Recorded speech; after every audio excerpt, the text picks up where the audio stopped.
은혜 받는 시간입니다. 오늘 오신 강사님은 대로교회 권사님이시고 저자, 작가시고 선물의 저자시고 오남매 엄마이십니다. 오늘 권사님의 말씀을 통해서 간증을 통해서 큰 은혜 받으시기 바랍니다. 권사님을 모시겠습니다.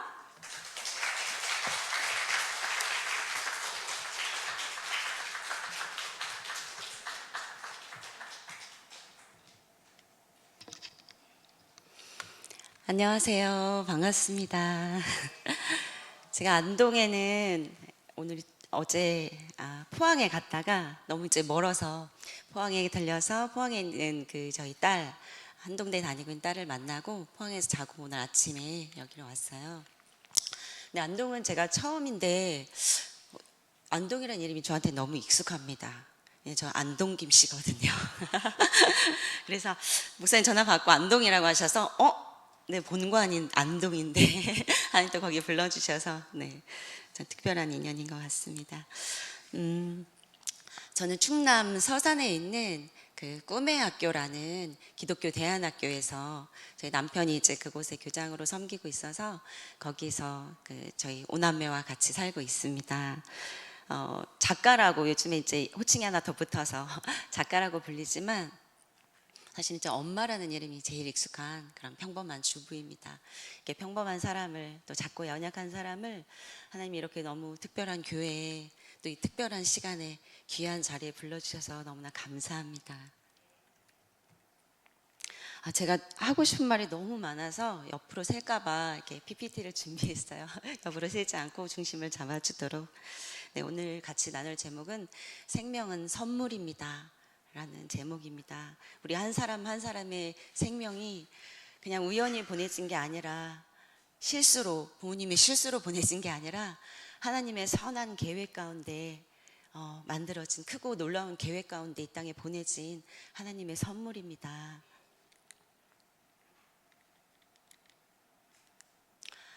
네, 잠깐 이 시간에 저를 이곳에 부르신 하나님 안에 있는 자들에게는 우연이 없잖아요. 그래서 제가 오늘 이 자리에 있고 또 여기에 한 분 한 분 오신 분들의 우리의 만남이 결코 우연이 아니라고 믿습니다. 네, 하나님께서 그 계획하신 선한 뜻이 이루어지는 시간 될 수 있도록 기도하고 시작하겠습니다. 주님께서 나에게서 슬픔의 상복을 벗기시고 기쁨의 나들이 옷을 갈아입히셨기에 내 영혼이 잠잠할 수 없어서 주님을 찬양합니다. 주님의 사랑을 증거합니다. 하나님, 작고 연약한 자를 이 귀한 자리에 세우신 하나님의 선한 뜻을 저는 다 알 수 없지만 오직 감사와 순종으로 부르심에 순종하여 이곳에 왔으니 하나님이 계획하신 그 선한 일을 이루시기를 원합니다. 저의 말이 아니라 성령께서 제 입술을 주장하여 주셔서 하나님께서 이곳에 부르신 하나님의 어린 양들, 하나님의 양들 한 사람 한 사람에게 하나님의 사랑의 음성을 들려주시기를 간절히 기도합니다. 내 양은 내 음성을 들으며 나는 그들을 알며 그들은 나를 따르느니라. 이곳에 모인 한 사람 한 사람을 너무나 잘 아시는 주님, 또 각자에게 필요한 하나님의 그 사랑의 음성을 들려주시기를 원합니다.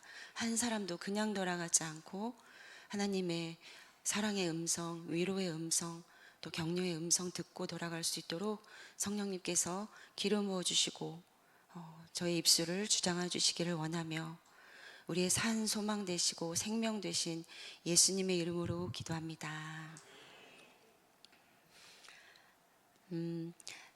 저의 삶 가운데 일하신 그 하나님의 열심을 설명하기 위해서는 저희 가족 얘기를 빼놓을 수가 없어서 잠깐 저희 가족을 소개할게요.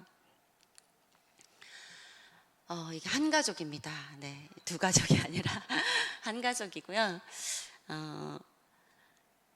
아까 목사님, 권사님 소개해 주신 대로 저희 자녀들이 5명이에요. 하나님께서 5명의 자녀를 저한테 맡겨주셨고 남편은 1명밖에 없습니다.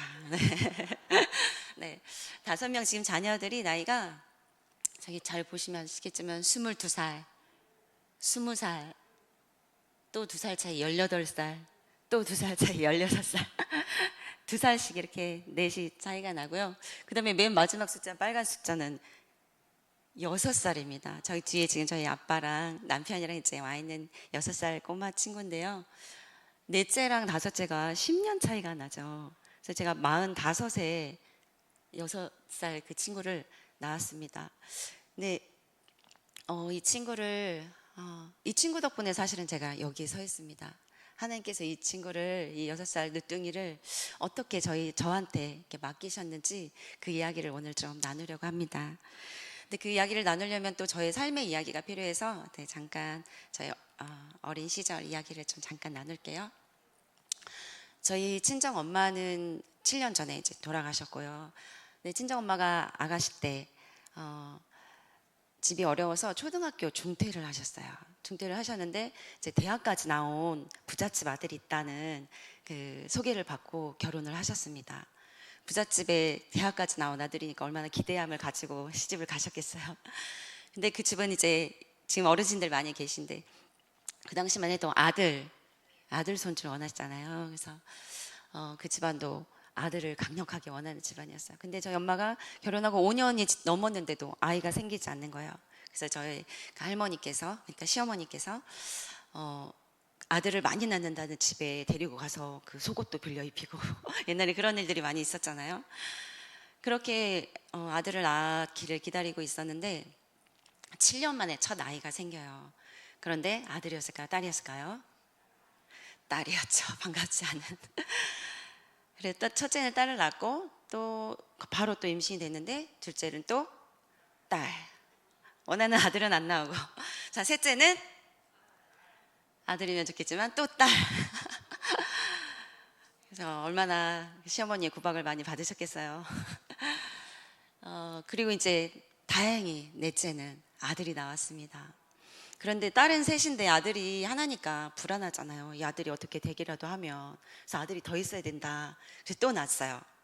자, 아들일까요? 딸일까요? 제가 낳았습니다. 그리고 다행히 제 밑에 남동생이 나와서 이제 아들 둘로 마무리해서 6남매가 됐지만 제가 태어났을 때 아들이 아니라는 이유로 저희 엄마는 그 시어머니께 미역국도 못 얻어 드셨다고, 그리고 저를 낳은 지 2주 만에 밭으로 일을 하러 나가셨다고 합니다. 근데 설상가상으로 이렇게 태어난 딸이 좀 건강하게 잘 자라면 좋을 텐데 제가 태어나서 엄마가 젖을 물렸는데 젖을 빨지를 않더래요. 하루 이틀 계속 울기만 하고 젖을 빨지 않아서 계속 물려도 3일, 4일, 5일, 일주일에 되도록 젖을 빨지 않고 울기만 하더랍니다. 근데 일주일쯤 아기가 빨지 않고 울기만 하니 얼마나 기진맥진하겠어요. 그래서 일주일 지나니까 거의 울음소리도 들리지 않아서 얘는 이제 틀렸다. 얘는 살기 어렵겠다 싶어서 저를 이렇게 아래목에 밀쳐뒀다고 합니다. 만약에 아들이었으면 병원에 데려갔을까요? 그랬을 것 같은데 아마 환영받지 못한 딸이고 또 아마 시어머니 눈치도 보이고 병원을 데리고 가지 않으셨던 것 같아요.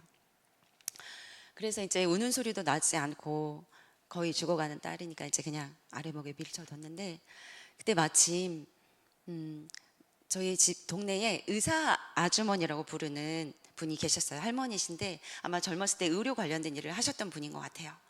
그분이 이제 아기 낳았다고 하니까 일주일 후에 이제 저희 집을 지나가시다가 어디 애기 잘 크냐. 그러니까 저희 엄마가 아유 다 죽게 생겼다고, 얘는 살기 어렵겠다고.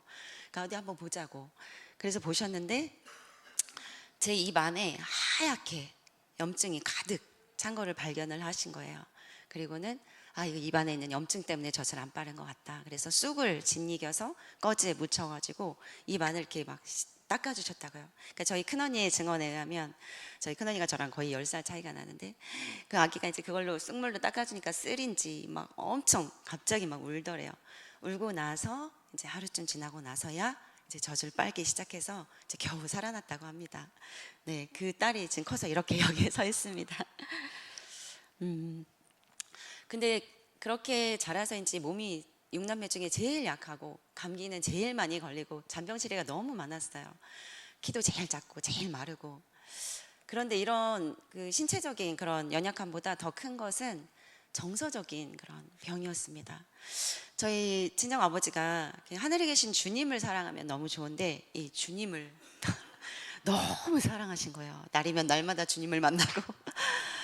네, 그래서 저희 엄마를 너무나 힘들게 하셨습니다. 네, 술을 드시고 오시면 육남매가 밥을 먹고 있는데 막 상을 들어 엎으시고 엄마를 막 구타하시고 막 유리 잿더리도 던지시고 그뿐만이 아니라 저희가 보는 앞에서 저희 집에 그 사냥용 장총이 있었어요. 옛날엔 그런 장총이 집에 있더라고요.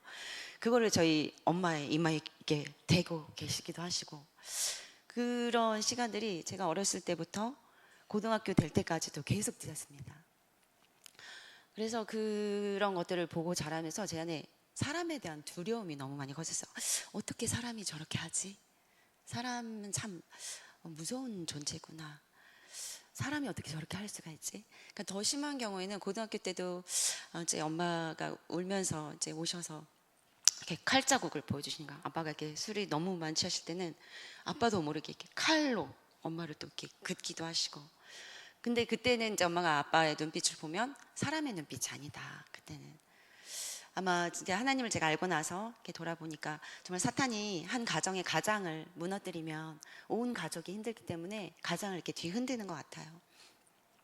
그리고 더 정말 끔찍한 장면을 목격을 했는데 그때 이제 당시 부엌이 흙바닥이었어요. 흙바닥이었는데 저희 엄마가 급체를 하셔가지고 고등어를 드시고 급체를 하셔서 막 바닥을 대굴대굴 구르시는 거예요. 나 죽는다고.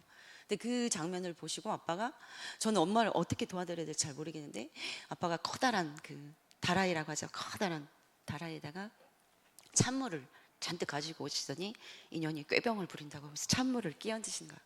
그 장면을 보고 저는 너무 충격을 받았어요.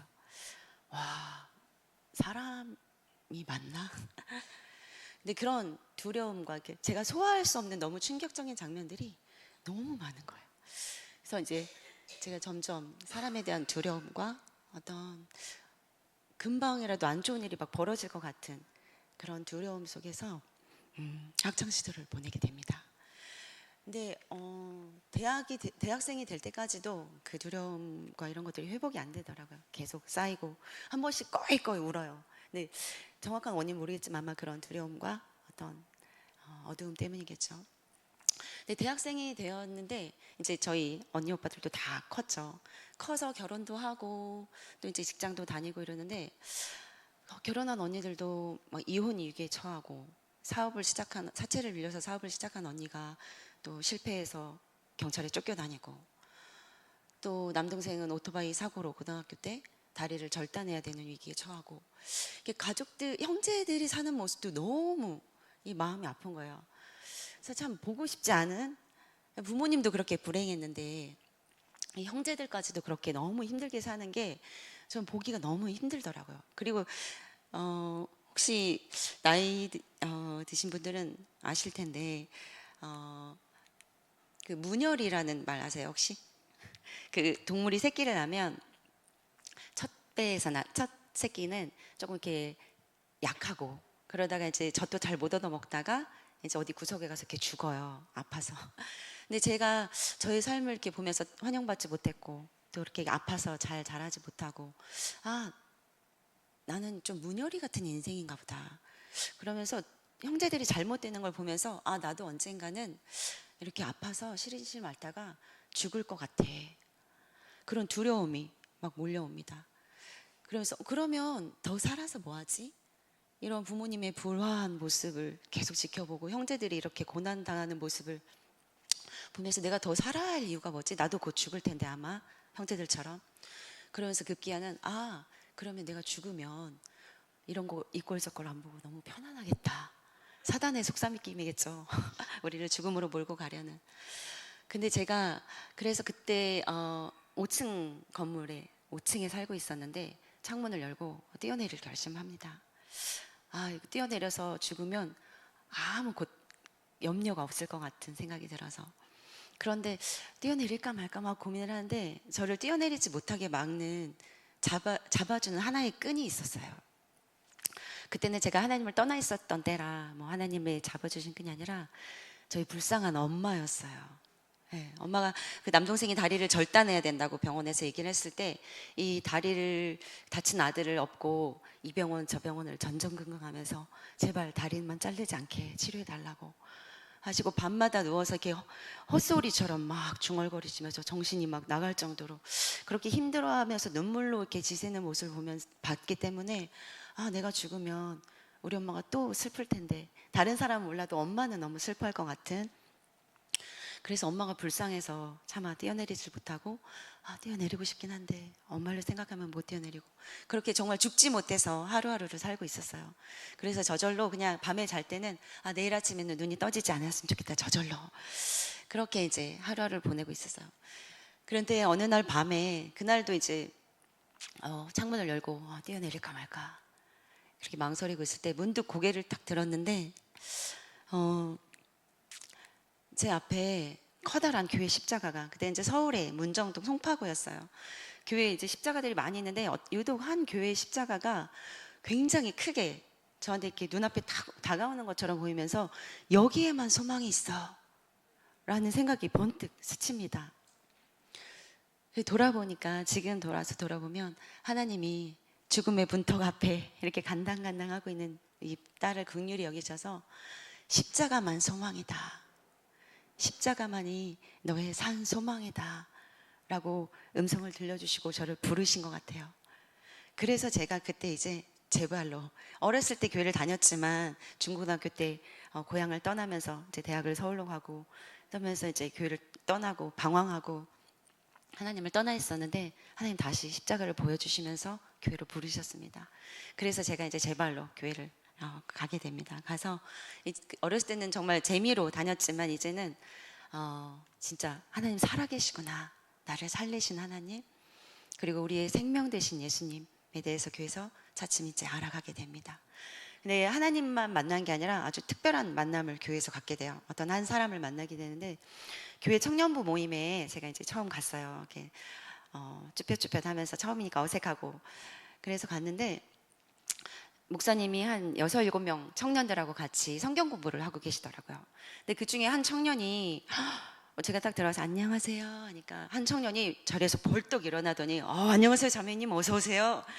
너무 밝게 해처럼 밝게 인사를 하는 거예요. 그래서 저는 그때만 해도 너무 어두움 가운데 있었기 때문에 야 어떻게 사람이 저렇게 밝을 수 있지? 그래서 너무 충격적으로 다가왔어요. 그래서 저 사람 안에 뭐가 있길래 저렇게 밝을까? 그래서 이제 그 청년을 예의주시하게 됐죠. 근데 알고 보니까 그 청년은 그 충남 공주에서부터 매주 그 서울 교회까지 한 4시간 거리를 매주 오가면서 그 교회에 사랑부라는 장애 아동부가 있었는데 그 아동부 부장으로 섬기고 있는 아주 신실한 청년이었어요.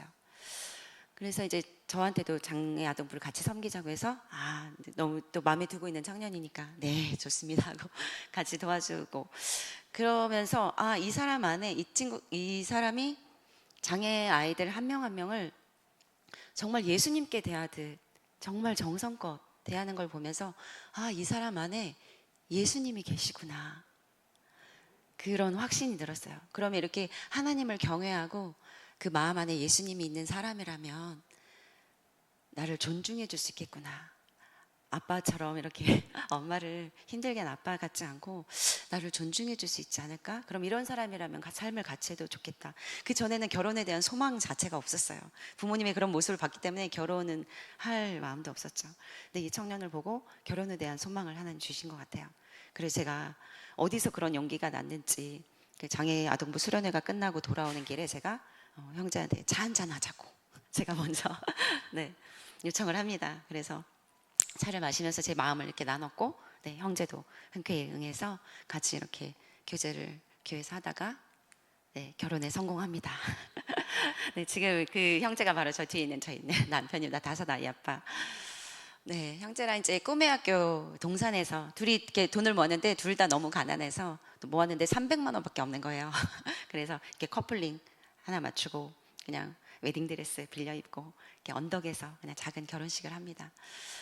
그리고 결혼한 후에 그런데 뭐 결혼을 하고 교회를 갔다고 해서 이 상처가 이 두려움이 다 해결되는 건 아니잖아요. 근데 결혼을 하고 남편을 사랑해야 되고 또 자녀들을 낳아서 키워야 되는데 제 안에 사랑이 너무 없는 거예요. 보고 배운 게 너무 없으니까. 왜 사랑을 받아본 사람이 사랑을 할 줄 안다고 얘기하는데 그 말이 저한테 너무 상처가 됐어요. 그럼 나는 어떻게 사랑하지? 그래서 그때부터 이제 하나님한테 매달립니다. 하나님, 사랑을 알게 해주세요. 하나님의 사랑을. 내가 엄마 아빠의 사랑은 받지 못했지만 하나님의 사랑을 깊이 알게 해주세요. 그래야 제가 살 수 있을 것 같아요. 하나님의 사랑을 깊이 알지 못하면 저는 살 소망도 없고 살 힘이 없을 것 같아요. 그때 하나님이 그 말씀을 묵상하는 가운데 이 말씀을 저한테 이렇게 마음에 깊이 새겨주셨어요. 너는 내게 부르짖으라. 내가 내게 응답하겠고 내가 알지 못하는 크고 은밀한 일을 내게 보이리라. 이 말씀이 너무 마음 깊이 오면서 부르짖으면 응답하신다고? 그리고 내가 알지 못하는 크고 은밀한 일을 이루신다고? 이 약속의 말씀이 너무 믿고 싶었고, 그래서 그럼 내가 부르짖으면 하나님이 사랑도 깊이 알게 해주시고 지금은 잘 모르겠지만 나에게 크고 은밀한 일을 보여주실 것 같은 막 소망이 생깁니다. 그때부터 이제 막 새벽 기도를 나가서 맨날 울면서 하나님, 왜 나를 그런 집에 태어나게 하셨나요? 좀 모태신앙으로 태어나서 좀 평안하게 살고 또 믿음의 가정을 잘 꾸리고 이러면 얼마나 좋아요. 하나님, 그 아빠가 그렇게 난리치는 집인지 아시면서 저를 왜 그곳에 태어나게 하셨나요? 이렇게 막 울부짖으면서 부르짖으면서 지내고 있었습니다. 그런데 하나님께서 저희 남편을 통해서 하나님의 그 친밀한 사랑을 이렇게 피부로 느끼게 해주셨어요. 아버지한테서 받은 그 상처들, 또 거절감의 상처들, 이런 것들을 남편 안에 계신 예수님께서 저를 만나 주셨어요. 그래서 남편이 신실하게, 제가 연약한 모습을 보여도 그래도 내가 김희진 사랑한다 이런 그 말을 해주고, 제가 그런 상처들을 남편한테 나눴을 때 위로해주고 격려해주고, 그러면서 그런 거절감의 상처들이 이제 조금씩 회복되기 시작하고 사람에 대한 두려움이 조금씩 회복이 되기 시작합니다. 그리고 결혼을 했는데 사람들이 묻더라고요. 가족 계획이 어떻게 되세요? 이제 저희가 이제 학교에 거주하는 다른 선생님들이. 그럼 저희 남편이 농담처럼 우리는 하나님의 사명을 받은 사명자이니까 4명은 낳아야죠. 사명. 그래서 4명은 낳아야죠. 이렇게 농담처럼 이렇게 얘기하는데 저는 뭐 이제 사실 그런 마음도 별로 없었고. 그런데 진짜 저희 남편은 자연주의예요. 하나님의 방법은 자연스러운 거다. 그래서 하나님 주신 대로 자연스럽게 낳자. 그래서 낳다 보니까 아까처럼 이제 2살 터울로 이제 4명을 쭉 낳은 거죠. 10년 동안 임신하고 낳고 임신하고 낳고 10년 동안. 그렇게 4명을 낳았는데 이제 키워보셔서 아시겠지만 어린 아이들이 이렇게 4명이니까 이제 녹록지 않더라고요. 아이들 키우는 게. 그래서 제가 이제 이 4명이면 충분합니다. 다들 둘씩 낳는데 우리는 배잖아요. 이제 여기까지 끝. 저는 이제 끝입니다. 그래서 이제 제가 병원에 다녀오시죠. 확실하게 하기 위해서 병원에 다녀오시죠. 근데 저희 남편이 하나님의 방법이 아닌데 병원에 가는 건, 그렇지만 제가 너무 강권을 하니까 이제 울며 겨자 먹기로 병원에 이제 가서 이제 정관 수술을 받고 집에 돌아왔습니다. 그리고 제가 삶을 돌아보니까 정말 죽음의 문턱 앞에서 2번이나 저를 죽음 앞에서 살리신 하나님이 저렇게 믿음의 남편을 만나게 하시고 다시 하나님을 알게 하시고 이 4명의 자녀를 허락하신 게 이 은혜가 너무 큰 거예요. 그래서 제가 40세 때 하나님한테 이렇게 기도했어요. 하나님, 지금까지의 40년은 하나님이 저를 상처에서 회복시키시고 그러니까 죽음에서 건지시고 회복시키시고 씻기시고 세우시고 살리셨잖아요. 그럼 만약에 80년을 평균적으로 80년 산다고 하면 이제 40년 딱 절반 남았어요. 하나님, 이 나머지 40년을 제 삶을 하나님 마음껏 써주세요. 제 삶의 주권을 하나님께 온전히 드리겠습니다. 이렇게 고백을 했어요. 그리고 40세가 되던 첫날 1월 1일에 창세기 말씀을 묵상하는데 하나님께서 아브라함에게 주셨던 말씀을 제 마음에 깊이 주시면서 너는 복의 근원이 될 것이다. 내게서 날 자들이 많은 사람들이 하나님께 돌아오게 하는 축복의 통로로 쓰일 것이다. 이런 마음을 너무 깊이 주셔서 아멘입니다. 하나님, 제가 아들이어야 되는데 잘못 태어난 딸이 아니라 문열이처럼 죽어가는 연약한 딸이 아니라 하나님이 나를 복의 근원으로 쓰시려고 이 가정에 태어나게 하신 그런 소중한 사람이군요. 내가 복의 근원이군요. 아멘으로 받겠습니다. 하고 제 마음에 그 말씀을 이제 두었습니다. 그리고 이제 힘이 들 때마다, 살면서 힘이 들 때마다, 아, 나는 하나님의 복의 근원으로 부르셨어. 내 정체성은 복의 근원이야. 문열이가 아니라 잘못 태어난 딸이 아니라 그렇게 이제 복의 근원이라고, 네, 정체성을 하나님이 회복시켜 주셨습니다. 그런데 제가 44살, 이제 막내가 한 5살쯤 됐을 때 제가 어떤 일을 시작을 했는데 그 일이 너무 힘들고 저한테 이렇게 잘 맞지 않는 옷을 입은 것처럼 좀 너무 불편한 거예요. 그래서 하나님한테 내가 40년을 마음껏 쓰라고 하셨는데 왜 이렇게 일이 힘들지? 즐겁지 않고? 내가 제대로 살고 있나?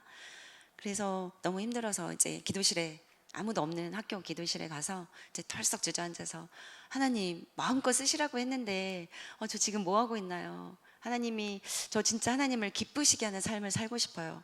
2번의 죽음에서 저를 살리셨을 때는 하나님 어떤 선한 이유가 있으실 거 아니에요. 그 선한 뜻을 다 이루어드리고 하나님 앞에 가서 정말 잘했다, 착하고 충성된 종아, 이렇게 칭찬받고 싶은데 저는 뭘 하면서 어떻게 살아야 되죠? 이렇게 기도를 하는데 갑자기 하나님이 그런 마음을 주시는 거예요.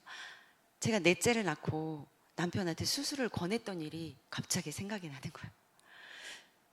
근데 그 전에도 제가 가끔 만약에 5째를 낳았으면 얘는 어떤 애일까 궁금증이 있었어요. 왜냐면 그 4명의 아이들이 다 개성이 다르고 외모도 다르고 성격도 달란트도 다 다르니까 그럼 5째를 만약에 낳았으면 얘는 어떤 아이였을까 궁금증이 있었는데 갑자기 이 생각이 딱 나면서 제가 하나님 앞에 회개했어요. 하나님은 나한테 가장 좋은 거 주기 원하시잖아요. 그리고 생명의 주권이 하나님한테 있고, 그리고 저는 하나님 저 이제 그만 날래요. 힘들어요. 저는 이제 더 못 키워요. 제가 저를 아는 것보다 하나님, 저를 만드신 하나님이 제가 더 아이를 낳을 수 있는지 없는지도 하나님이 더 잘 아시고 하나님의 판단이 더 옳고, 제가 아이를 더 키울 수 있는지 없는지도 하나님이 더 잘 아시고 하나님의 판단이 제일 옳으신 건데 제 생각으로 그냥 막은 거죠. 그것도 남편이 싫다고 했는데도. 그게 이제 회개가 되더라고요. 그래서 하나님께 회개했어요. 하나님, 저한테 가장 좋은 거 주기 원하시는 하나님이신데, 그리고 저보다 저를 더 잘 아시는 하나님이신데 제가 그 하나님을 온전히 신뢰하지 못했군요. 저의 믿음 없었음을 용서해 주시고, 만약에 저희 집, 하나님은 계획하시는 하나님이시잖아요. 만약에 저희 가정에 더 맡기려고 계획한 아이가 있었다면, 그러니까 지금도 저는 이 4명의 아이들을 잘 못 키우는 것 같고 제가 44살이니까 너무 노산이고 지금은 낳을 수 없을 것 같고, 남편이 지금 수술 받은 지 9년이 됐고 의학적으로는 사실 불가능한 일이고, 그렇지만 그럼에도 불구하고 하나님이 만약에 우리 집에 더 맡기시려고 하셨던 아이가 이 4명 말고도 더 있었다면, 마리아도 잉태케 하시는 하나님이시고 생명의 주권이 하나님께 있으니까 하나님이 지금이라도 제가 낳을 수 있을 것 같고 기를 수 있을 것 같다고 하나님 판단하시면 지금이라도 강권적으로 주시면 제가 순종하겠습니다. 이것이 제가 하나님의 선하심과 나에게 가장 좋은 거 주기 원하신 하나님, 나보다 나를 더 잘 아시는 하나님을 온전히 신뢰하고 내 삶의 주권을 하나님께 드리겠습니다 라는 저의 작은 믿음의 고백입니다. 이렇게 기도를 하는데 갑자기 눈물이 막 펑펑 쏟아지는 거예요. 그리고 이제 집에 돌아왔어요. 그리고 여름에 이제 가족여행을 갔다 왔고, 갔다 오고 나서 막 너무 어지럽고 미식거리고 막 몸이 너무 안 좋고, 그쯤에 제 친구 중에 한 친구가 자기 유방암 수술을 받았는데, 그 친구가 야, 너 몸이 안 좋으면 너도 한번 검사를 해봐. 나도 유방암 검사하다가 발견이 돼서 수술한 거야. 그래서 이제 검사를 받으러 갔죠. 유방암 검사를 받으러 갔는데 또 뭐 석회덩어리가 있다고. 그래서 정밀 검사를 받으러 가려다가 저희 이웃 중에 한 분이 이제 중보 기도를 많이 하시는 분인데, 어느 날 저한테 인진 엄마, 저희 큰딸이 인진인데, 나 꿈 꿨어. 인진 엄마 5째 가지는 꿈. 그래서 그 즈음에 저희 집에 강아지가 한 마리 새로 왔거든요. 그래서 제가 그 개꿈이야. 우리 집에 강아지 왔어. 이렇게 그냥 농담으로 넘기고 그랬는데 문득 증세가 임신 증세랑 좀 비슷한 것 같은 거예요. 그래서 남편한테 임신 테스트기를 한번 사보겠다. 근데 남편이 막 비웃는 거예요. 무슨 소리냐. 내 흰머리를 봐라. 그리고 지금 내가 수술 받은 지 10년이 다 돼가고 말이 되냐. 당신도 지금 이제 40대 중반이고.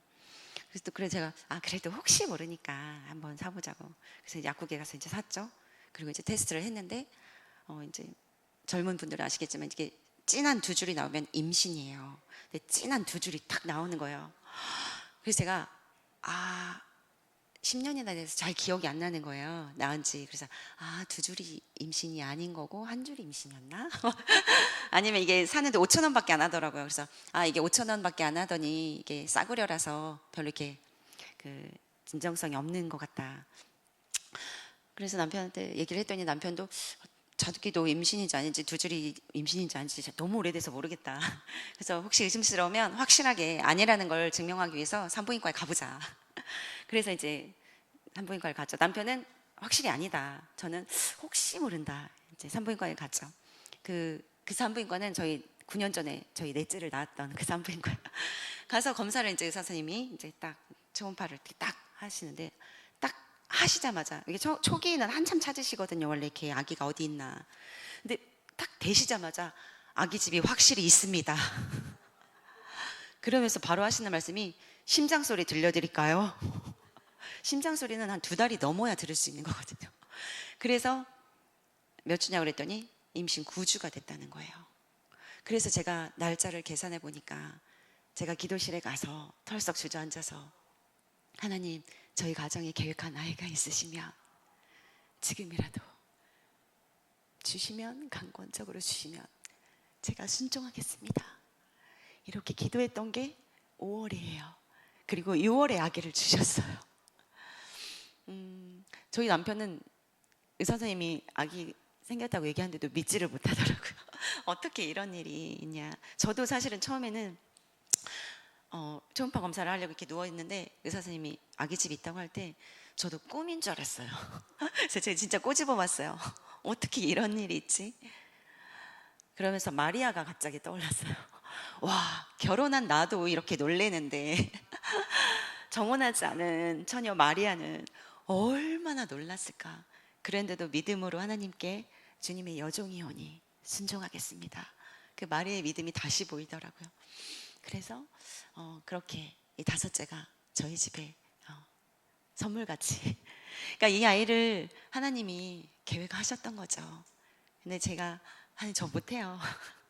너무 힘들어요. 제가 막으니까 하나님 기다리고 계셨던 거고 제가 마음을 열자마자 이 아이를 기다렸다는 듯이 저희 가정에 허락을 해주신 거죠.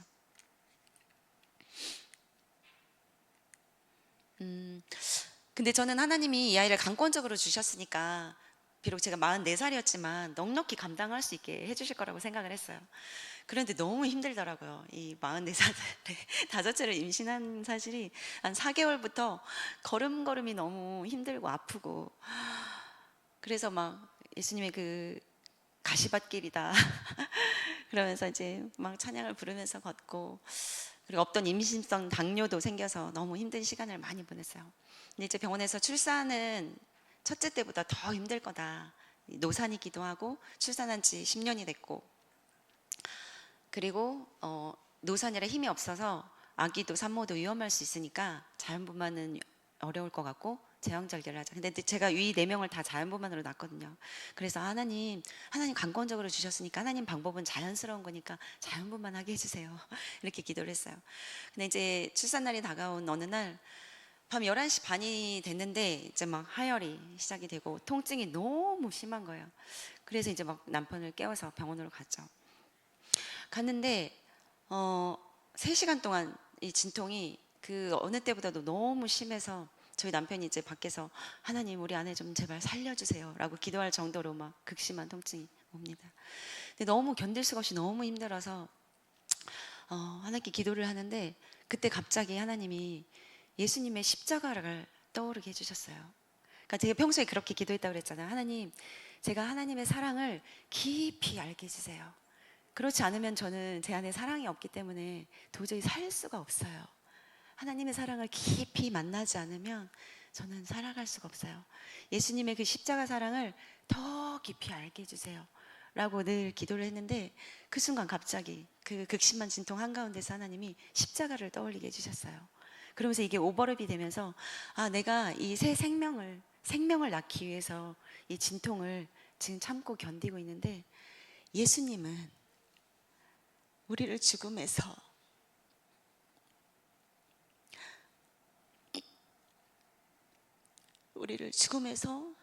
생명으로 옮기시고 우리한테 새 생명을 주기 위해서 그 십자가에서 그 극심한 고통을 견디셨구나. 물과 피를 다 쏟으셨구나. 예수님의 십자가 고난이 느껴지는 거예요. 그래서 제가 하나님께 이렇게 기도해서, 하나님, 제가 이 출산의 고통이 예수님의 고통보단 덜하겠지만, 왜냐면 여자분들 아시겠지만 진통은 이렇게 오다가 잠깐 쉬어요. 하나님, 우리 연약함을 아시고 진통이 1시간 있다가 잠깐 쉬고, 또 1시간 있다 쉬고, 뭐 30분 있다가 또 쉬고, 조금 차츰차츰 이렇게 진통을 하게 하시거든요. 근데 예수님, 저는 쉴 수도 있는데, 잠깐 쉼도 있는데, 예수님은 십자가에서 쉼도 없이 그 시간을, 그 고통을 당하셨군요. 이 십자가의 사랑이 너무 깊이 느껴지는 거예요. 그래서 예수님, 제가 십자가 사랑을 더 깊이 알 수 있다면 저도 예수님이 십자가에 매달려 계셨던 시간만큼 저도 진통을 겪고 싶어요. 그래서 제가 갑자기 저희 남편한테 성경책 좀 찾아봐 달라고, 예수님이 십자가에 몇 시간 동안 매달려 계셨는지 좀 찾아봐줘. 저희 남편은 갑자기 놀래가지고, 아니 왜 진통하다가 갑자기 성경책을 찾냐고. 그래서 제가 이제 제 마음을 이렇게 나눴더니, 예수님이 제 9시부터 3시까지니까 한 6시간쯤인 것 같아. 근데 제가 그때 진통 시작한 지 한 3시간 됐을 때였거든요. 그래서 하나님, 제가 예수님의 그 고난을 더 깊이 체휼할 수 있다면 예수님의 그 십자가 매달릴 시간만큼 6시간 동안 저도 진통을 겪고 이 아이를 생명을 낳게 해주세요 라고 기도했어요. 그래서 내가 남편한테 11시 반에 진통이 시작했으니까 5시 반에 아마 아기 나올 거야. 근데 진짜 5시 20분 되니까 의사가 와요. 오고 5시 27분에 다섯째를 이제 낳게 됩니다. 이 아이를 딱 품에 안았는데, 예수님 감사합니다. 예수님, 나한테 새 생명 주시려고 이렇게 십자가에서 고난을 견디셨군요. 감사합니다. 감사합니다. 이 아이를 안고 엄청 울었어요.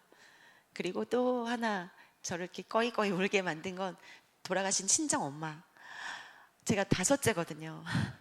6 중에 5째인데 제가 지금 5째를 낳았으니까, 야, 이 5째를 임신하고 출산하는 것 자체도 이렇게 힘든데, 그래, 나는 사랑받지 못한 자가 아니라 엄마의 뱃속에서 10달 동안 잘 지켜졌다가 엄마가 그렇게 나를 낳기 위해서 이 고통을 견디고 나를 낳으셨으니까 그 엄마의 사랑을 받은 자구나. 그러면서 돌아가신 엄마가 너무 보고 싶은 거예요. 너무 고맙고, 어떻게 그 아빠의 핍박 가운데서도 그 농사일을 혼자 다 하시면서, 아빠는 술 드시고 맨날 주무시니까 그 농사일 다 하시면서 이 6남매를 어떻게 기르셨을까. 나는 남편이 이렇게 너무 잘 도와주고 사랑해주고 편안한 환경에서도 이렇게 힘들어 하는데, 그래서 엄마가 너무 이제 그립고 너무 감사해서 막 아기를 낳고 막 안고 꺼이꺼이 울었습니다. 근데 그것은 슬픔의 눈물이 아니라 예수님의 사랑에 대한 감사, 그리고 친정 엄마의 그런 사랑에 대한, 모성애에 대한 그런 감사의 눈물이었습니다. 그리고 이제 아기를 낳고 모유수유를 이제 했는데, 어느 날 저희 옆집에 사는 선생님이 저한테 이 포스터를 찍어서 보내면서, 서산시에서 건강한 모유수유와 선발대회가 있다. 근데 애기 엄마 5째인데도 45 나이에 이렇게 젖을 먹이는 모유수유를 한다는 자체가 너무 놀라운 일이니까 한번 이렇게 대회에 나가봐라 권유를 하시더라고요. 그래서 저는 나가면 아이를 괜히 시달리게 할까봐 이제 고민을 하다가, 그래도 이 아이가 컸을 때, 야, 엄마가 너를 늦둥이로 낳았지만 이런 건강한 모유수유와 선발대회도 나갈 정도로 너 이렇게 건강했어. 이렇게 얘기라도 해주자 해서 남편이랑 인증샷을 찍으러 가자. 우리는 그냥 인증샷만 찍으러 가자. 그래서 이제 대회에 나갔어요. 나가서 이제 여러 가지 문제 테스트를 하고, 이제 뭐 장려상, 동상 막 발표를 하더라고요. 제가 제일 나이가 많더라고요. 다들 젊은 엄마들이고 아기들이 막 이렇게 튼튼하고. 근데 저희 찬이는 뭐 모유를 먹어서 그렇게 크진 않고, 뭐 우수상까지 이렇게 잘 부르고. 그래서 아, 이제 시상식 끝나면 우린 빨리 사진 찍고 이제 집에 가자. 그런데 이제 대상을 발표하는데 저희 아이 이름을 부르는 거예요. 대상 이찬희. 너무 깜짝 놀랐어요. 생각도 못했죠. 젊은 엄마들이 많고 우량아들이 많은데 저희 아이 이름을, 그것도 늦둥이 다섯째 난, 건강하게 나 태어날까 걱정했던 이 친구를 이름을 불리니까. 그래서 이제 단상에서 시장님이 시상식을 한다고 이제 나오라고 하는데, 여기서 단상까지 걸어 나가는데 갑자기 하나님이 저에게 이렇게 말씀해 주시는 것 같았어요. 사랑하는 내 딸아, 네가 늦은 나이지만 내가 계획한 생명을 맡아 기르기로 순종해줘서 너무 고맙다. 그 상이 하나님의 위로로 다가왔습니다. 그래서 하나님이 늦은 나이에 내가 이렇게 힘든 시간들을 견디고 하나님이 맡기시려고 계획하신 아이를 순종함으로 받은 것을 하나님 기뻐하셨구나. 그래서 나를 이 상으로 이렇게 위로하고 격려하는구나. 그래서 단상까지 걸어가 나가는데 얼마나 울었는지 몰라요. 하나님 감사합니다. 나를 위로하시는군요. 그렇게 하나님이 많은 위로와 격려를 해주셨습니다. 그래서 우리가 이 아이를 우리 집안의 사랑의 꽃이라고 불러요. 첫째랑은 16살 차이가 나요. 그래서 이 친구가 뭐라고 고백을 하냐면, 이제 막내가 한 100일쯤 되면 아이가 방긋방긋 이렇게 눈을 마주치고 웃잖아요. 근데 이 친구가 고등학생이었어요. 그때 저희 딸아이가. 근데 이 친구가 뭐라고 하냐면, 엄마, 나 학교에 가면 코에서 계속 애기 냄새가 나. 너무 보고 싶어. 그래서 학교가 끝나자마자 집에 돌아오는 거예요. 돌아와서 애기를 보고 방긋방긋 웃는 모습을 보면서, 엄마, 심장이 녹는 것 같아. 왜 이렇게 예뻐? 그리고 어느 날은 이렇게 얘기합니다. 자기가 말씀 묵상을 하는데 스바냐 3장 17절 말씀, 너의 하나님 여호와가 너의 가운데 계시니 그가 너로 인하여 기쁨을 이기지 못하시며 너를 잠잠히 사랑하시며 너로 말미암아 기쁨을 이기지 못하시리라. 이 말씀을 자기가 묵상하는데, 이 늦둥이 동생 찬이가 자기는 이 친구를 보면 기쁨을 이기지 못하겠대요. 너무 예뻐서. 그런데 엄마, 하나님이 내가 찬이를 이렇게 기쁨을 이기지 못하는 그런 마음이, 하나님이 나를 보시고 그렇게 기쁨을 이기지 못하신대. 그 말씀이 너무 깊이 와닿는다는 거예요. 그리고 저희 둘째, 저희 가운데 껑충한 친구, 이 친구는 되게 무뚝뚝한 친구인데 표현도 잘 안 하고, 이 늦둥이 동생이 너무 예쁜가 봐요. 그래서 어린이집 끝나면 이제 학교 일찍 끝나는 날은 제가 이제 엄마 바쁘니까 좀 동생 데리고 와 했더니, 어린이집 앞에 가서 동생을 무등을 태워가지고 아빠처럼 무등을 태워가지고 집에까지 막 걸어오는 거예요. 땀을 뻘뻘 흘리면서. 동생이 기뻐하는 모습이 너무 좋아서.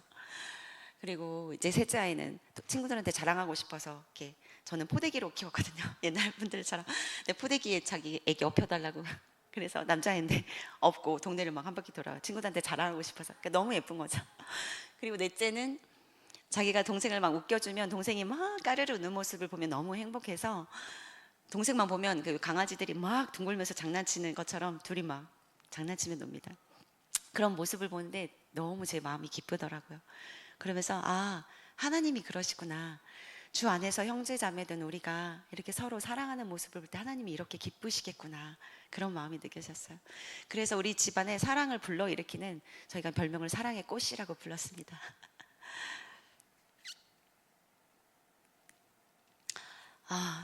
점심 식사 후라 또 혹시라도 또 제가 이렇게 말투가 조곤조곤해서 혹시 졸릴 분들이 계실까봐 퀴즈를 하나 내고 가겠습니다. 저기 사랑둥이 창이가 이제 사랑을 너무 많이 받다 보니까 이 자존감이 너무 이렇게 높은 거예요. 사랑을 많이 받아서 아주 그냥 온 우주가 자기 중심으로 이렇게 돌아가는 아이거든요. 근데 어느 날 제가 이제 찬이랑 어린이 성경 동화를 읽으면서 이제 연극을 하기로 했어요. 그래서 제가 하나님 역할을 맡고 이 친구가 이제 선악과를 따먹은 아담을 이제 막내가 맡기로 한 거죠. 그래서 제가 이제 아담아, 너 왜 선악과를 먹었느냐? 그러면 이제 이 성경 대본대로라면 죄송해요 하나님, 하와가 먹으라고 해서 먹었어 이래야 되잖아요. 근데 우리 찬이, 자존감이 높은 찬이는 뭐라고 대답을 했을까요? 네, 참 상상하지도 못한 대답을 합니다. 얼마나 너무 사랑을 많이 받아서 그런지. 하나님도 하나 드셔보실래요? 이 아이한테는 하나님이 아직은 너무 친근한 하나님이에요. 제가 맨날 찬이야, 하나님 너무 좋은 하나님이야. 엄마한테 너처럼 이렇게 사랑스러운 아이를 보내주신 거 보니까 하나님 너무 좋은 하나님이야. 늘 하나님을 이렇게 너무 좋은 하나님, 너무나 사랑이 많은 하나님으로 얘기를 해줘서 그런지 너무 친밀하게 느껴져서 하나님도 드셔보시라고. 네, 저한테 이렇게 가정이 결혼에 소망도 없었던 부모님이 그런 모습과 가족들의 힘든 모습을 보면서 소망이 없었던 저에게 이 가정은 천국의 기쁨을 회복시켜주는 장소가 됐습니다. 그리고 남편 안에 계신 예수님 때문에 남편이 변함없이 저를 사랑해주고 갈수록 더 사랑해주고, 그래서 제 안에 거절감의 상처와 이런 것들이 회복이 되기 시작했고, 또 가정은 자녀를 양육한다는 거는 복음을 살아내는 일인 것 같아요. 정말 치열하게. 왜냐하면 우리가 밖에서는 사실 믿음 좋은 척 복음으로 사는 척 할 수 있거든요. 왜냐면 가끔 만나고 좋은 모습만 보여줄 수 있으니까. 그런데 다 아시겠지만 가정에서는 나의 밑바닥의 모습, 나의 육신의 이 죄성들 다 드러나잖아요. 그래서 정말 나의 육신의 모습으로 아이를 대하면 아이가 문제가 생기더라고요. 관계가 힘들어지고. 그래서 치열하게 정말 나는 죽고 예수로 살아야 아이들이 살아나더라고요. 그래서 지금도 여전히 복음으로 살려고 내 안에 육신의 방법으로 아이를 대하지 않고 내 안에 계신 예수 그리스도가 이 아이들을 만나게 해달라고 치열하게 기도하며 복음의 싸움을 하고 있습니다. 그래서 저는 가정이야말로 정말 치열하게 복음을 살아낼 수 있는 그런 곳이라고 생각하고, 자녀 양육이야말로 정말로 우리가 나는 죽고 예수로 사는 삶을 가장 가까이에서 가장 치열하게 경험할 수 있는 장소라고 생각을 합니다. 그런데 이 친구를 낳고 나서 이제 제가 그때 이제 막 하나님이 정말 내 기도를 응답해 주셨고 너무 가깝게 느껴졌어요. 하나님이 나의 그 골방에서 혼자 드린 기도를 하나님 들으시고 나한테 이 아이를 허락하셔서 너무 이제 막 성령 충만해 있는 거예요. 그래서 이제 산후조리원에서도 이 아이를 낳고 나서 이렇게 말씀을 묵상하는데, 시편 말씀을 묵상하는데 이 말씀이 제 마음에 깊이 이렇게 옵니다.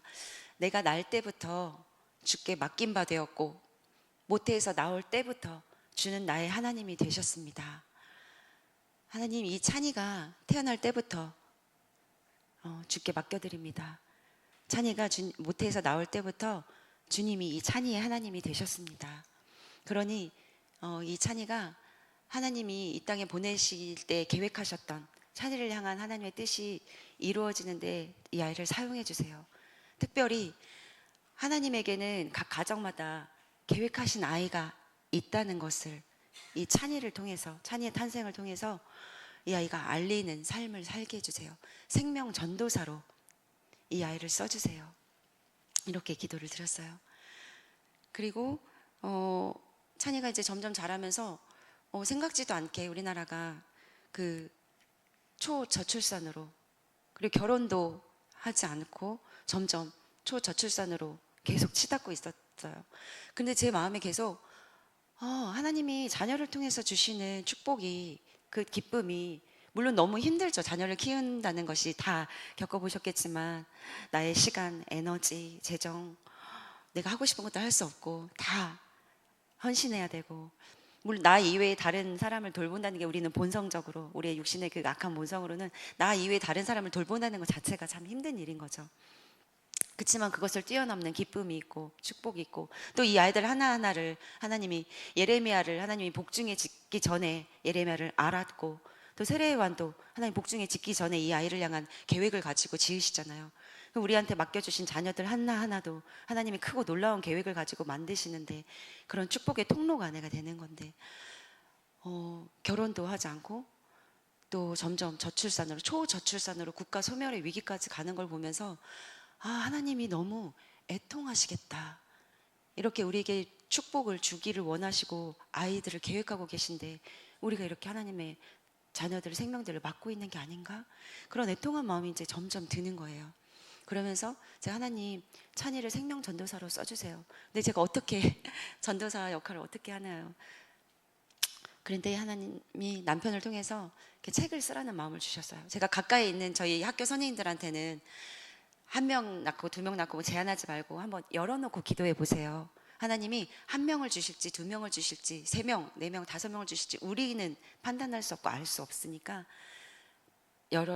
딱 정하지 말고 열어놓고 기도하세요. 얘기를 하지만 멀리 있는 사람들에게는 이걸 전할 수가 없는 거예요. 그래서 책을 쓰면 우리가 마치 전도할 때 전도지를 나눠주는 것처럼 생명 전도지와 같은 역할을 하는 책을 쓰자. 그래서 나 말고도 이렇게 하나님이 계획하신 생명들을 다 받아서 키우는 가정들이 있지 않을까. 그런 가정들을 좀 만나서 어떤 마음에서 아이를 이렇게 많이 낳는지도 얘기를 나누고 싶고, 그래서 이제 하나님께 기도했어요. 하나님, 이렇게 하나님의 부르심에 순종해서 하나님 너무 사랑해서 하나님이 기뻐하신 뜻을 이루어 드리고 싶어서 또 순종한 그런 가정들이 있으면 만나게 해주세요. 그런데 정말 하나님이 마치 기다렸다는 듯이 그런 가정들을 만나게 해주세요. 그래서 아이가 5명 이상인 14가정을 전국에 있는 가정들을 만나게 해주셨어요. 그래서 서울, 부산, 제주도까지 정말 지역마다. 그래서 그 가정들을 만나서 어떻게 이렇게 많은 아이들을 낳는지 인터뷰를 하기 시작해요. 그래서 이제 남편이 쉬는 날 같이 아이를 데리고 저희 5째 데리고 이제 전국을 다니면서 이 가정들을 인터뷰를 합니다. 그래서 이제 책을 쓰게 됩니다. 그 가정들 중에 이 14가정의 이야기가 다 너무 귀하고 하나님이 너무 신기하게 이 가정들을 만났을 때 이 가정을 향한 하나님의 마음을 저한테 많이 부어주시더라고요. 그래서 그 마음을 전하면 이 가정들이 많이 울고 격려받아서, 왜냐하면 사실은 핍박이 있거든요. 주변에서 뭐 돈이 많아서 그렇게 많이 나? 아니 무슨 뭐 특별한 사명 받았어? 그리고 이제 특히 부모님들도, 믿는 부모님들조차도 야 그만 나, 너 몸 축나. 저도 그랬어요. 저도 친정엄마가 제 이제 넷째까지 낳았을 때 야 미련아, 엄마 안 봤냐? 6 낳고 이렇게 몸이 축나는 거 안 봤어? 미련하게 왜 이렇게 애를 많이 낳아? 그만 낳아. 그리고 실제로 이 가정에 낳은 분들께 인터뷰를 하다 보니까 부모님들도 야 딸 몸 상할까 봐, 그 마음은 이해가 돼요. 충분히 아이 낳고 키우는 게 힘든 일이니까 야 됐어, 요즘 하나 둘만 낳는데 뭐 그렇게 많이 낳아, 그만 낳아. 그리고 셋째, 넷째, 5째 생겼을 때 지워 가서 어떻게 키우려고 그래, 너희 형편에. 오히려 가까이 있는 분들이 이렇게. 그래서 이 분들이, 이 부모들이 힘든 상황 가운데서도 그렇지만 하나님 맡기신 생명을 낳고 키우겠다는 마음으로 그것들을 견디면서 낳고 그래서 5명, 6명, 7명까지 난 가정이 있더라고요. 그래서 제가 그런 하나님의 마음을 전하니까 너무 위로를 받는 거예요. 그러면서 같이 막 울고. 근데 하나님이 이 가정들을 너무 기뻐하신다는 마음을 너무 받았어요. 그래서 그 마음을 전해주고, 그 가정 중에 몇 가정만 좀 소개를 해드릴게요. 이 가정은 목사님이 고양시에서 목회를 하세요. 근데 이 사모님이 청년 때 창세기 말씀을 보면서 생육하고 번성하라는 말씀을 마음으로 순종으로 약속의 말씀으로 받은 거예요. 하나님 생육하고 번성하라고 하셨으니까 저는 결혼하면 하나님 맡기신 대로 낳고 기르겠습니다. 그래서 주신 대로 낳았어요. 그래서 7명의 자녀를 지금 키우고 있어요. 근데 이 목사님이 그렇게 얘기하시더라고요. 제가 인터뷰를 하는데 자녀 출산은 하나님 사랑이고 이웃 사랑이고 나라 사랑입니다. 하나님을 사랑해서 하나님의 생육하고 번성하라는 말씀에 순종하는 하나님 사랑이고, 이 자녀들에게 형제를 만들어주고 그런 또 이웃 사랑을 하게 해주는 거고, 또 지금 옛날에는 나라를 위해서 목숨 바쳐서 피 흘리며 싸웠는데 우리가 자녀를 낳아서라도 이렇게 나라를, 지금 초저출산으로 국가가 소멸되게 생겼는데 우리는 출산으로라도 이렇게 또 나라를 살려야 되지 않겠냐고 얘기를 하셨어요. 그리고 두 번째 가정은 자 보세요. 딸 찾아보세요. 딸. 이 5명이 아이인데 딸 있나요? 없죠. 아들만 5입니다. 근데 처음부터 이렇게 많이 낳으려고 했던 가정은 아니에요. 이 아빠는 그 아빠가 외도를 해서 자기 친 아버지가 외도를 해서 그 원 가정의 아버지가 외도를 하고 그러니까 엄마도 가출을 하고 두 형제를 집에 놓고 가출을 하셨어요. 그래서 큰아버지 집 여기저기 전전긍긍하면서 지냈기 때문에 나는 절대 결혼 안 해. 이렇게 자식을 내팽개치고 간 부모를 보면서 나는 절대 결혼 안 해. 그랬는데 이제 예수전도단 훈련을 받고 하나님의 음성을 듣고 이렇게 회복이 되는 가운데 하나님께서 결혼할 자매를 알려주셔요. 음성으로. 그래서 형제가 그 자매한테 얘기를 했고 자매가 흔쾌히 또 허락을 해서 결혼을 해요. 그런데 이 형제가 2명을 아들 2을 낳았을 때 이제 뭐 이렇게 그 간사로 있으니까 급여가 너무 적잖아요. 그리고 다 주변을 보면 1명 2명이니까 하나님 저 이제 2만 낳고 수술하러 가겠습니다. 이렇게 결제 사인을 하나님한테 받으려고 골방에 들어갔대요. 골방에 들어가서 하나님 저 이제 2 낳았으니까 제 형편에 이 정도면 됐죠? 저 이제 수술하러 갑니다. 결제 사인을 받으러 갔는데 그때 하나님이 너무나 엄중하게 평소에는 좀 친절하게 얘기하신대요. 근데 이날은 너무 엄중한 목소리로 생명의 주인이 누구냐 이렇게 물으시더랍니다. 그래서 형제가 생명의 주인이 하나님이시구나. 내가 2만 낳고 그만 낳겠습니다. 내가 생명을 결정하는 게 아니라 하나님이 주권자시구나 라고 마음을 겪고 그래도 이 형편에 또 나라고 그게 이제 또 확인받고 싶어서 아는 형한테 찾아갔다고 해요. 기도를 많이 하는 그 멘토인 형한테 찾아가서 형 내가 하나님한테 이렇게 2만 낳겠다고 결제사인 받으러 들어갔는데 하나님이 생명의 주인이 누구냐고 물으셔서 어떡해. 그랬더니 그 형이 하는 말이 하나님이 주시면 10명이라도 낳아라. 한술 더 떠서 그래서 무슨 말이냐고요 지금. 그랬더니 지금 사탄이 승리의 창가를 부르고 있다. 하나님이 계획하신 생명들이 태어나지 않는 것들을 보고 사탄이 승리의 창가를 부르고 있다. 그것을 위해서라도 네가 그걸 깨기 위해서라도 하나님이 허락하시면 10명이라도 낳아라. 그래서 형제가 하나님의 음성 한번 들었죠. 그 또 선배의 그 확인 사살. 그래서 하나님 낳겠습니다. 그래서 낳고 근데 또 아들 또 낳고 또 아들 또 낳고 지금 5형제를 평택에서 키우고 있습니다.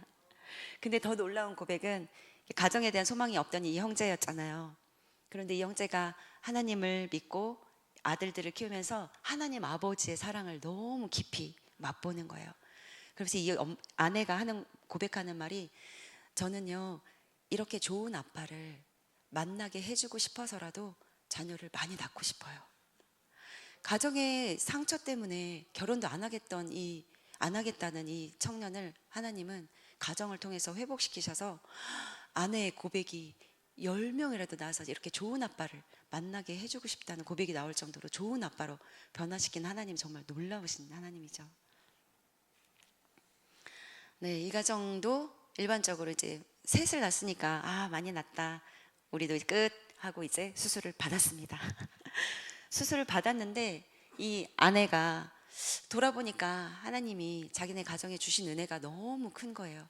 그래서 하나님, 저 하나님께 내가 드릴 수 있는 가장 좋은 걸 드리고 싶어요. 근데 돌아보니까 자기가 아이를 낳고 키우는 거를 그래도 잘하고 즐겁다는 거예요. 그래서 남편한테 나 아이 더 낳고 싶은데 당신 가서 다시 보건수술하고 오면 안 돼? 남편도 그래 우리가 하나님한테 받은 은혜가 큰데 하나님의 기업인데 여호와의 기업들을 우리가 이 땅에 믿음의 자손들을 많이 또 낳는 것도 하나님 기뻐하신 일이겠다. 내 병원 다녀올게. 그래서 병원에 가서 근데 저는 몰랐는데 그 수술한 다음에 이걸 다시 복원하는 수술은 3박 4일 동안 입원하면서 정말 그 산고의 고통과 같은 그 시간을 견뎌야 한다고 하더라고요. 너무 아프고 3박 4일 입원해야 될 정도로. 그런데 이제 그것을 남편이 감당을 하고 왔어요. 그리고 그렇게 복원 수술을 해도 사실 아기가 생길 확률은 50%밖에 안 된대요. 이게 인공적으로 연결을 하기 때문에. 그런데 수술하고 나서 하나님이 너무 기뻐하셨던 것 같아요. 이 가정에 계획했던 아이들을, 2아이를 더 주십니다. 그래서 5아이가 돼요. 그래서 저는 이 가정의 이야기를 들으면서 그 향유 옥합을 깨뜨려서 자기 가장 좋은 것을 가진 전부를 예수님께 드린 그 여인이 떠올랐어요. 그리고 이 가정은 여기도 한번 딸 찾아보세요. 있나요? 여기도 마찬가지로 5형제입니다. 자녀가. 근데 이 사모님은 지금 이제 목사님이고 사모님이세요. 이 사모님은 21살 때 결혼을 했어요. 21살 때 결혼해서 하나님 주신 대로 아이를 계속 낳죠. 그래서 지금 10년 동안 아이들을 이렇게 5명을 낳았어요. 그리고 이 목사님이 그 북한에 억류되었던 그 이면수 목사님하고 함께 지금 이제 강원도에서 큰빛 국제학교라는 학교를 이제 9월부터 시작을 하시게 되셨어요. 근데 이분이 자녀들을 말씀으로 정말 잘 양육하고 계시고 거기다가 탈북민 자녀 2명까지, 그러니까 7명을 그 좁은 집에서 말씀으로 막 양육을, 주님 군사들을 양육하고 계세요. 근데 하나님 그걸 너무 귀히 여기셨던 것 같아요. 그래서 그 이면수 목사님과 연결이 되게 하셨고 지금 큰빛 국제학교라는 학교를 강원도에 지금 시작을 했어요. 그런데 더 기쁜 소식은 얼마 전에 이 사모님이 6째를 가졌습니다. 그래서 우리 관심은 6째는 딸일까 아들일까 참 궁금합니다. 이제 마지막 가정인데요.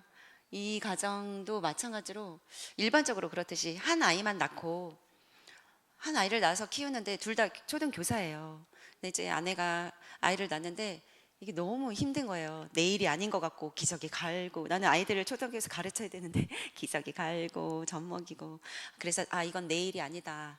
그래 우리 하나만 빨리 낳아서 키우고 나는 복직을 해야겠다. 또 이제 친정 엄마들도 딸이 일하기를 또 원하시니까 힘들게 하지 말고 이제 그만 낳고 일해라. 그래서 복직을 준비하고 있다가 남편이 이제 경기도 서울 쪽으로 발령이 나는 거예요. 지방에 살다가. 그래서 남편 따라 서울로 왔는데, 그래서 교회를 찾아갔는데 그 교회가 너무 특별한 교회였던 거예요. 평균 자녀가 4명이에요. 4명. 그러니까 그 교회 목사님이 자녀는 많이 낳아야 된다 이렇게 주장하시는 분이셨고, 그러다 보니까 이제 교인들이 많이 나서 평균이 4명이라는 거예요. 그래서 자기는 1명만 낳고 그만두려고 했는데 이 교회를 만나는 바람에 그 교회 가면 권사님들이 남편한테는 이렇게 해야 돼, 애는 이렇게 길러야 돼, 아플 땐 이렇게 해야 돼, 친정엄마처럼 알려주시고, 또 애기 엄마들이 교회에 같이 모여서 아이들은 어린이집에 보내고 엄마들은 같이 음식도 해먹고 예배도 드리고 같이 기도도 하고, 그러니까 하다 보니까 너무 재미있는 거예요. 혼자 키우면 너무 힘든데 같이 하니까. 그러다 보니까 애 키우는 게 괜찮네, 재밌네, 같이 하니까. 그래서 낳고 그래서 지금 5아이를 양육하고 있습니다. 그래서 제가 이 가정을 보면서 야, 교회가 소망이다. 지금 초저출산으로 우리나라가 치닫고 있는데 우리 그리스도인들만 깨어서 지금 3.5%의 소금이 온 바닷물을 짜게 만든다고 합니다. 근데 우리나라 2024년 기독교인이 17%예요. 그러면 제 계산해보니까 그러면 우리 그리스도인들만 하나님이 생명의 주권자이고 우리한테 가장 좋은 거 주기 원하시고, 그래서 자녀를 축복을 주기 원하신다는 것을 믿고, 또 성경의 말씀대로 생육하고 번성하라고, 그리고 자녀가 여호와의 기업이고 상급이라는 것을 하나님 분명히 말씀하셨는데 우리가 그것을 믿고 순종한다면 이 초저출산 위기가 우리 그리스도인들만 깨어있으면, 순종하면 해결될 수 있는 거 아닌가? 이런 소망감이 막 생기더라고요. 이 가정을 보면서 특히. 그리고 교회의 역할이 너무나 중요하구나. 교회가 우리 아이라고 생각하고 함께 이 아이들을, 젊은 엄마들을 격려하고 또 낳았을 때 축하해주고 또 아이들이 잘할 수 있는 환경으로 만들어주고. 그래서 아까 이제 본 예배 때 목사님이 어제 그 풋살장 그 잔디, 인공 잔디 깔으셨다고. 근데 너무 좋더라고요. 딱 교회 왔는데 아이들이 막 뛰어다니고 카페에서 막 아이스크림 먹고 또 아기 엄마들이 막 분유 먹이고 있고. 근데 저는 이제 아기들을 보면 막 마음이 막 흥분이 돼요. 소망이 있구나 이 교회. 이 다음 세대 아이들을 주목하고 이렇게 격려하고 그런 교회라면 정말 소망이 있구나. 하나님이 이 교회를 너무 기뻐하시겠구나. 이런 마음이 들어서 너무 기뻤습니다. 근데 아까 얘기한 것처럼 그 향유옥합을 깨뜨린 마리아를 예수님께서 그렇게 얘기하시죠. 내 복음이 전파되는 곳에 이 여자가 행한 일도 함께 전해지게 하라고. 근데 하나님이 이 가정들을 너무 기뻐하셨던 것 같아요. 그러니까 제가 막 뭐 CTS에 연락을 하거나 그러지 않았는데 이 가정들의 이야기를 쓴 책이 CTS 기독교 방송국하고 연결이 돼서 연락이 온 거예요. 그래서 출산 장려를 위한 프로그램을 지금 만들고 있는데 인생 사진관이라는 프로그램을 만들고 있는데 작가님의 그 책에 나오는 그 가정들을 좀 소개해 주세요. 이 방송에 소개하고 싶어요. 그래서 제가 연결을 해줬고 제 책에 나오는 한 4가정 정도, 저희 가정을 포함해서 5가정이 이제 이 인생 사진관이라는 방송을 통해서 좀 많은 사람들에게 알려지게 됩니다. 가정을 향한 하나님의 그 오리지널 디자인이 뭔지, 자녀 양육과 출산을 향한 하나님의 뜻이 뭔지, 그러니까 하나님의 그 메시지가 이 가정들의 프로를 통해서 흘러가기 시작해요. 지금 5가정의 얘기를 제가 들려드렸는데 14가정의 이야기가 여기 들어있어요. 그리고 이 각 가정을 통해서 하나님이 결혼을 어떻게 바라보시는지, 자녀 출산과 양육에 대해서 하나님의 마음이 어떤 건지, 하나님의 뜻이 무엇인지를 이렇게 다양하게 보여주셔요. 그래서 그것을 총합하면 성경에 하나님이 가정을 향해서 약속하신 말씀들 있죠. 그 말씀이 다 골고루 들어있는 거예요. 간 가정을 통해서. 그래서 하나님이 이 가정들을 통해서 전하시고자 하는 메시지가 있구나라는 확신이 들었습니다. 그래서 제가 사실은 작가가 되려고 이 책을 쓴 게 아니에요. 작가가 돼서 돈을 벌려고 쓴 게 아니라 우리가 전도하려면 전도지가 필요하잖아요. 하나님이 생명 전도사로 부르셨으니까 그럼 나도 생명 전도지를 만들어야 돼서 이 책을 전도용으로 만들었습니다. 그래서 하나님이 가정을 얼마나 기뻐하시는지, 하나님 한 생명을, 그러니까 제가 정말 원하지 않던 그 아들을 원했던 집에 잘못 나온 딸 같았지만 세상적으로 보면, 그런데 하나님한테는 결코 실수가 없으신 하나님께는 각 한 사람 한 사람을 향한 하나님의 크고 놀라운 계획이 있다는 것을 제가 확신하게 됐습니다. 저의 삶을 통해서 확신하게 됐고, 또 자녀들을 키우면서 이 아이들 하나하나를 하나님이 예레미야처럼 세례요한처럼 각 아이에게 사명을 맡기려고 이 아이를 태어나게 하셨구나. 그래서 저는 그렇게 기도해요. 하나님, 제가 십자가를 만나서 하나님 저한테 십자가를 통해서 새 생명을 주시고 저의 삶을 새롭게 하시고 이렇게 쓰시고 이 5아이의 통로가 되게 하신 것처럼 저희 아이들을 만나주세요. 아까 목사님이 자녀 양육에 대해서 좋은 말씀을 들려달라고 하셨는데 제가 사실 들려드릴 이야기는 없어요. 왜냐하면 저도 지금도 좌충우돌하고 있고, 그래서 복음으로 살아내려고 치열하게 애쓰고 있고, 저의 최종의 기도 제목은, 자녀들을 위한 최종의 기도 제목은 하나님, 이 아이들이 십자가를 맞닥뜨리게 해주세요. 자신이 얼마나 큰 죄인임을 알고 정말 예수님의 십자가만이 산 소망이라는 것을, 나는 진짜 예수님 없이는 살 수 없는 존재라는 것을 알게 해주세요. 사실은 이게 제일 큰 제목이에요. 교통 신호들은 그 다양한 그 메시지를 주죠. 멈추라, 가라. 이 다양한 교통 사인들 중에서 혹시 가장 성경적인 사인이 있는데, 넌센스 퀴즈입니다. 2번째 퀴즈. 성경적인 사인이 있는데 혹시 아실까요? 아주 성경적인 사인이 있습니다. 네, 바로 갓길 협소입니다.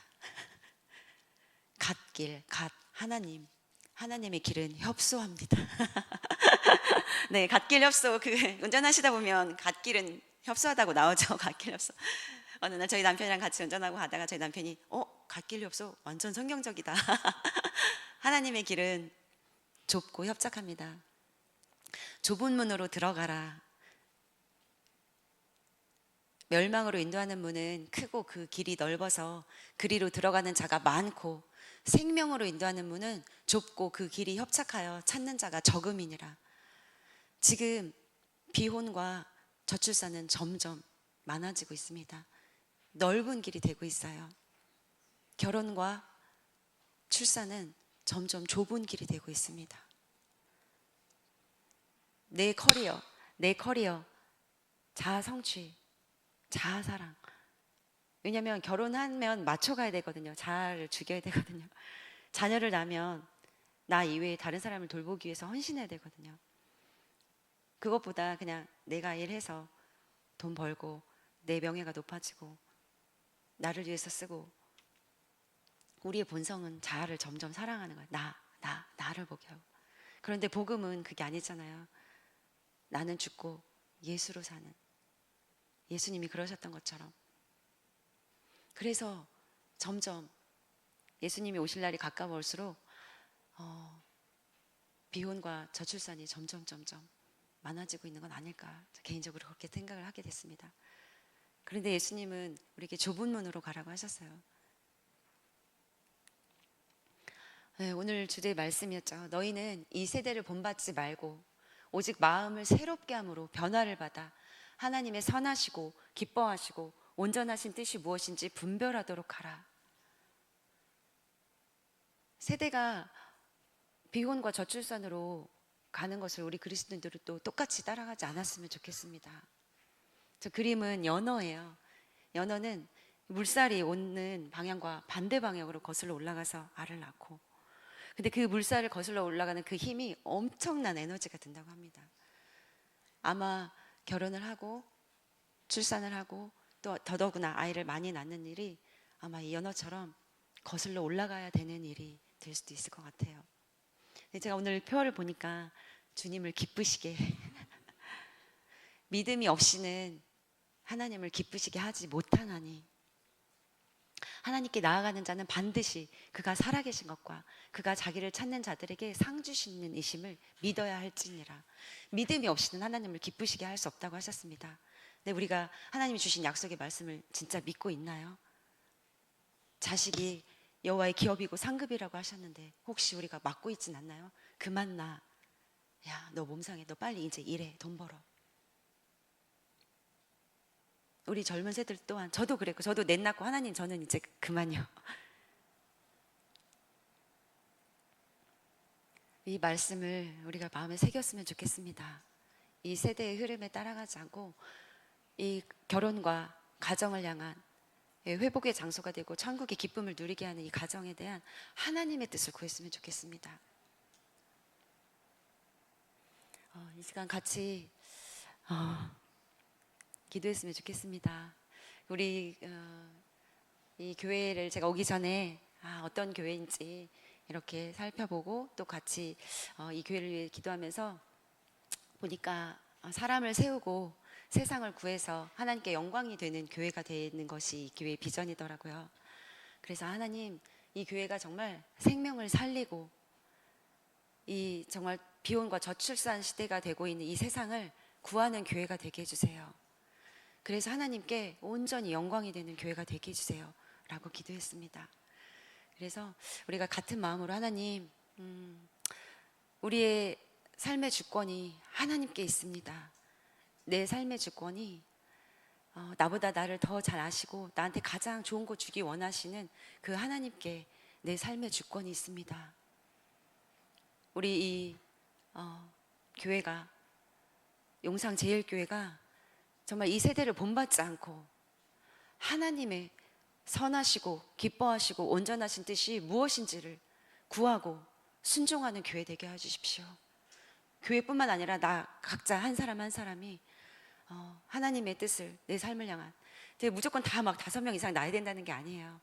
우리 가정을 향해서 하나님이 어떤 좋은 계획을 가지고 계시는지 물었으면 좋겠어요. 하나님, 우리 가정에 계획하신 자녀가 더 있나요? 어떤 분이 그 얘기 하시더라고요. 축구할 때 축복 발로 차버린다고, 하나님은 이미 축복을 주시려고 예비하고 계시는데 발로 차는 축복이 아니라 진짜 하나님이 주시는 그 축복을 마음껏 누리는 교회가 되었으면 좋겠습니다. 네, 이 시간 우리가 같이 기도했으면 좋겠습니다. 하나님, 나의 삶의 주권이 하나님께 있습니다. 생명의 주권이 하나님께 있습니다. 나의 삶을 온전히 하나님께 드리는 자 되게 해주십시오. 이 안동 용상제일교회가 하나님의 기뻐하시고 선하신 뜻이 무엇인지 분별하고 순종하는 교회가 되게 하십시오. 네, 같이 하나님 앞에 부르짖어 기도하겠습니다. 아버지 하나님 감사합니다. 이곳에 저를 부르신 하나님의 뜻을 저는 다 알 수 없지만 하나님 이렇게 또 메시지를 듣게 하셨으니 하나님 일하여 주시옵소서. 이곳에 모인 한 사람 한 사람, 주님 이곳에 모인 한 사람 한 사람 하나님의 음성으로 듣게 하시고, 하나님 메시지가, 아버지 오늘 들은 메시지가 기억하고 순종해서 풍성한 축복을, 열매를 누리는 아버지 교회 되게 해주십시오. 아버지, 우리의 삶의 영역을 하나님께 드리지 못하였던 것들, 내 삶이냐 내 것이냐 내가 마음대로 아버지 하였던 것들 아버지 용서해 주시옵소서. 주님 용서해 주십시오. 주님 용서해 주십시오. 아버지 용서해 주십시오. 주님 용서해 주십시오. 성령님 함께 해주시옵소서. 아버지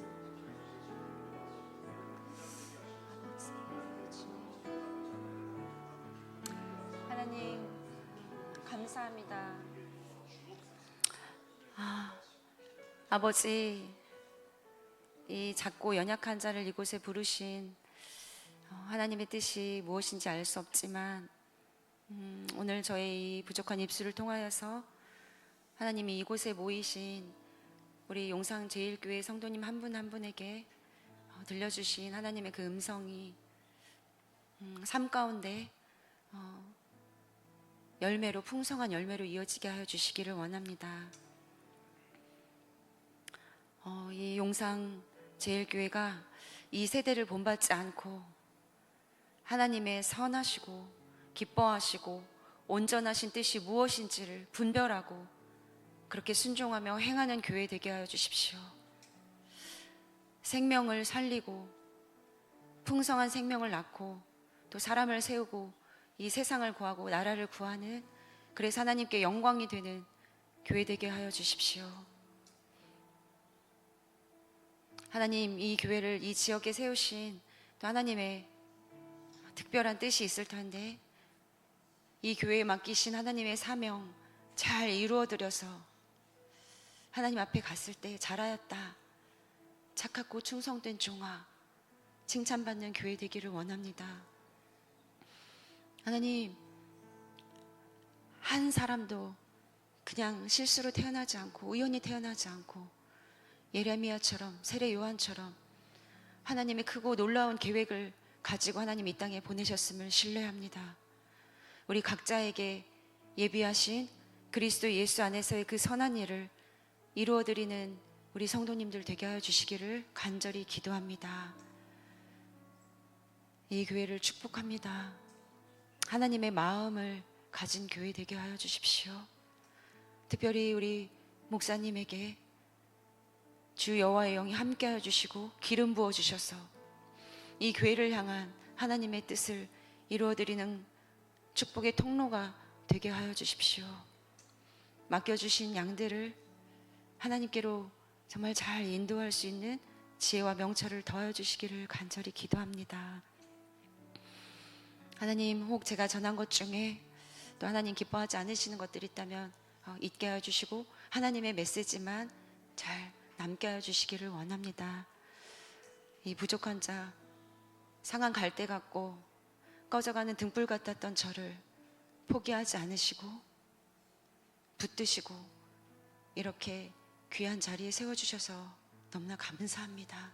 그 하나님의 사랑과 은혜를 찬양하는 삶을 살게 하여 주시고 그 사랑을 증거하는 삶을 살게 하여 주십시오. 우리의 생명 되시고 우리 삶의 주권자 되신, 우리의 참 소망 되신 예수 그리스도의 이름으로 기도하였습니다. 아멘. 네, 감사합니다.